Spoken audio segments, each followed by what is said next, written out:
And at that time, there was talk about where should the church go? What should happen to it if they vacate it as a congregation?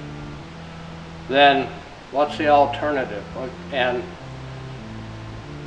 generally, everybody agreed they needed to do something with it. They didn't want to sell it off and have it demolished and stained glass windows sold off, distributed to the rest of the world somewhere, and or just letting it sit and deteriorate. And so the word kind of got out as far as the future of a very historic structure and congregation. And it obviously became known here because we're neighbors and Lutheran churches in all the neighboring towns that they had made this decision, and so there was discussion on whether this church would be useful and be moved to Manning in some form. And members of the congregation agreed they would just as soon see it go to Manning as any place. So one thing led to another about, well, so if you move a church somewhere, where do you put it? You just can't set it down on a vacant lot in the middle of town. That just doesn't seem like, without parking, without anything. So this site came up. There was room, parking was available, there was the culture of the congregation who also came from northern Germany, as did the Hausbarn, as did most of the settlers and immigrants in this area in the 1800s.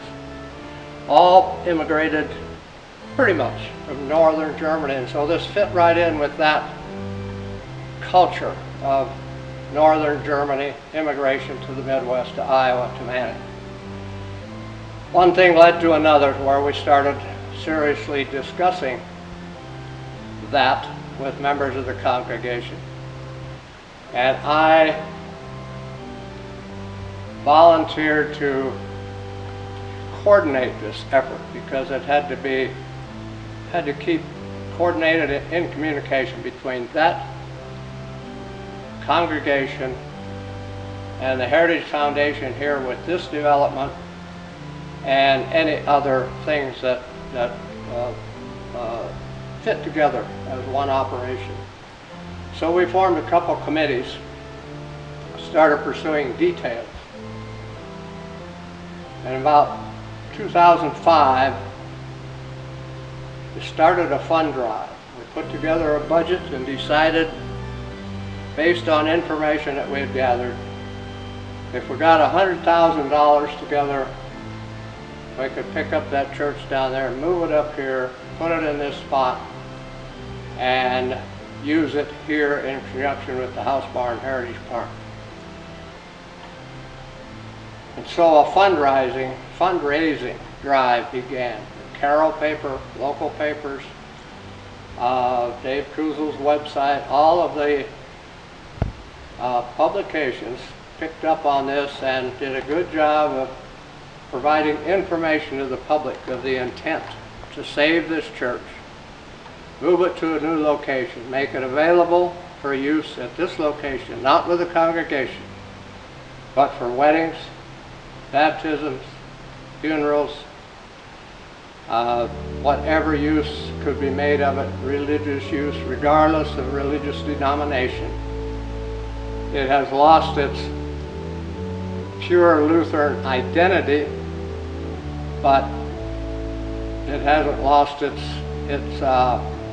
Christian use. Any congregation or any denomination is welcome to use this church. So in 2005, I started the fund drive, and money began to be donated, and our goal was to get $75,000. In the meantime, we contacted moving companies, 6 of them. 3 of them wouldn't have anything to do with it. 3 of them agreed to move it. 2 of them had the price way up too high. And the 3rd one is the one that was selected to moving company in Forest City, Iowa. They gave us an estimate what it would take to move it, so we used that in our budget. We got estimates, not bids yet, but estimates on leveling the site, the earth moving, putting a basement under it ahead of time, and so on, so on, so on. And then proceeded to head in the direction of $100,000 to do that work before the church arrived. We, that winter of 2005 and 2006, we reached $75,000, and the committee decided that was enough. We had to start moving, and that the other $25,000 would come along, and so we made a contract with the moving company, and McLaughlin Construction, Concrete Company in Manning, Frank Boyk's Heavy Equipment business in Manila, and in April of 2006, we started the dirt work. As soon as the frost was out of the ground, we picked a spot for the church to sit on this hill, and the ground was leveled. McLaughlin came in, put in the basement. The middle of May, the moving company moved in, and in a week had the church picked up on wheels in its site down there. And on June 6th, which was the week after Memorial Day, they had taken off Memorial Day, a long weekend, and then returned to move the church. They hooked onto it with a tractor, not a farm tractor or highway tractor, or 18-wheelers, hooked onto the framework that was under the church. And with a little publicity, we entertained a lot of people as this church moved 11 miles into town. Left down there at 8 o'clock in the morning. At noon, it was sitting here. Crew and any other of the public were eating hamburgers. That afternoon, they parked it up here, and the next morning, they moved the church off of its framework onto the basement foundation and loaded up their equipment and went home. And here sat the church on the basement, on the walls. Manning Electric had run electric lines up here. Gas company had run lines up ahead of time. Various other utilities were serving. We hooked up the wires, and that afternoon the lights came on, we opened the doors, built some steps, and it was available to come in. That's how it got here. That's when it got here. June 6th in 2006. The reason that date, that time was picked, because that was the 125th year anniversary of the congregation of Trinity Church. They had established a congregation, not in this building, but in the first church, the same year that Manning was founded as a town, 1881.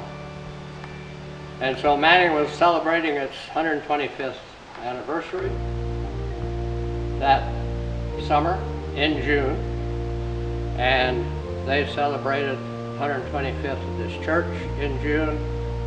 Their last service was, I believe, the 7th of May